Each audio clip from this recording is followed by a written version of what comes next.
Alright, hello guys, welcome back to my YouTube channel guys. Sa ating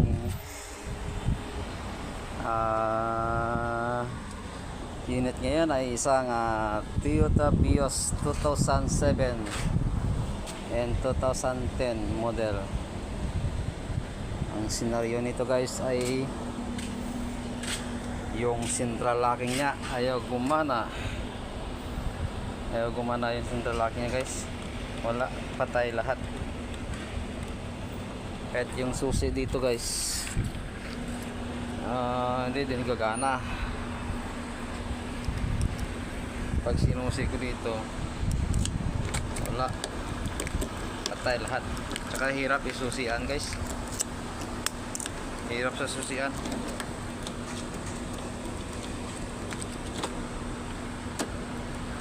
Ayaw gagana, ay hirap susian. Wala. Oops.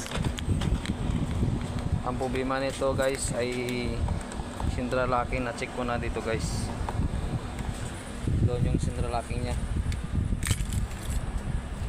doon yun sa fuse box yung central lock nya.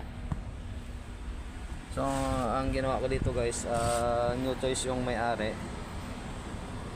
Sabi niya modify ko na lang daw lahat ng control dito guys sa remote. Lock unlock lahat nandito, control niya. So dito wala na, disconnect na to guys kasi may sira yung central locking niya.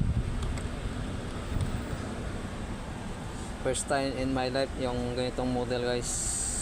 Sa 11 years ko na dito na trabaho, ngayon ako na-encounter ng ganito, problema ng Toyota Vios 2007-2010 na modelo.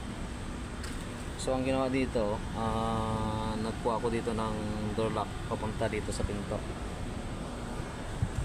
dito sa likod. Itong kulay nito guys, gray at pink. So ginawa ko dito, pinatakbo ko dito sa alarm. Yan. Ganon din guys, yung apat na dalawang pinto pa na iwan dyan, ganon din ang problema nya. Patakbuhan ko yan ng wiring papunta dito. No choice kasi yung may-ari kasi ayaw na magagastos ng malaki. Bibili pa sa ng central locking. Ang central locking kasi buo yun, kasama yan dito guys. Buo yan guys, ayun o. Sa likod yan yung central locking niya. May problema dyan sa loob, So ang ginawa, sa ano na lang, sa alarm na lang.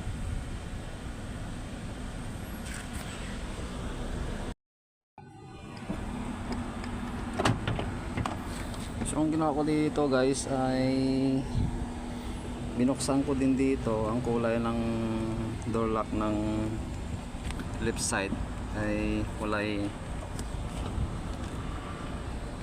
brown pink, brown tsaka pink guys. Ito yung kulay nya.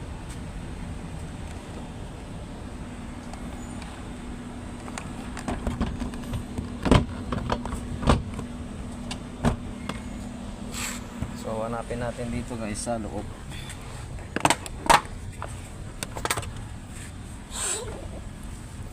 Dito natin guys hanapin sa loob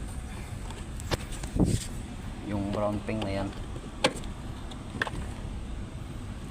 Dito natin siya mahanap guys. Ito yan.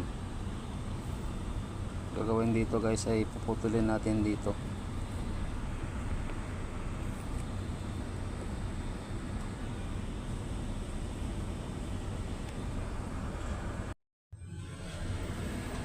At saka yung sa likod guys, pinuksan din namin guys yung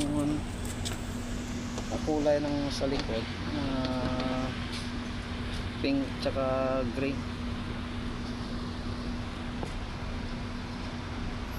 Pink tsaka gray.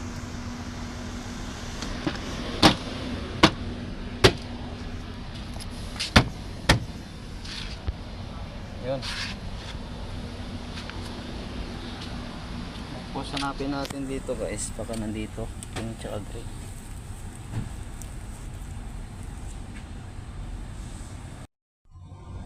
Para safe dito guys, dito na lang tayo magpuputol. Dito mayroon din dito, may pink tsaka gray din dito, pero baka iba yung function yan guys. So maganda dito, safety dito sa pinto pupunta, safety yan dito guys. So putulin natin dito.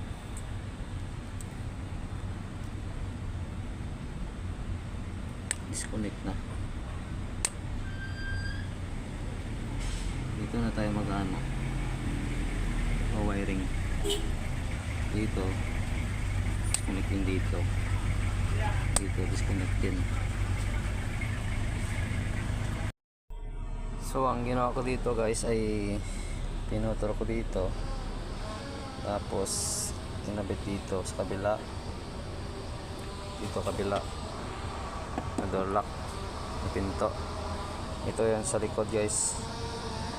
So itong wiring nito maba, dito natin yan kabit sa kabila.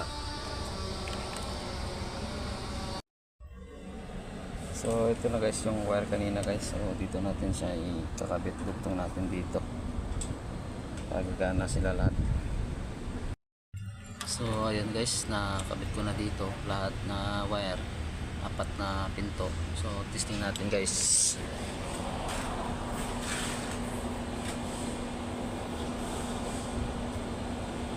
Lock natin.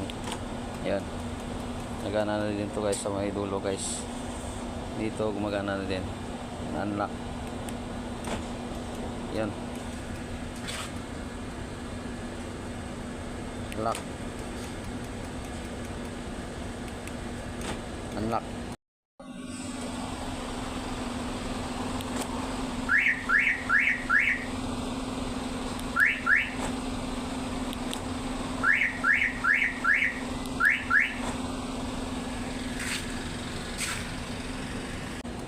Alright guys, normal na lahat. Thanks for watching guys sa YouTube channel ko. Like and share na lang guys. Sharing is caring. Bye bye guys.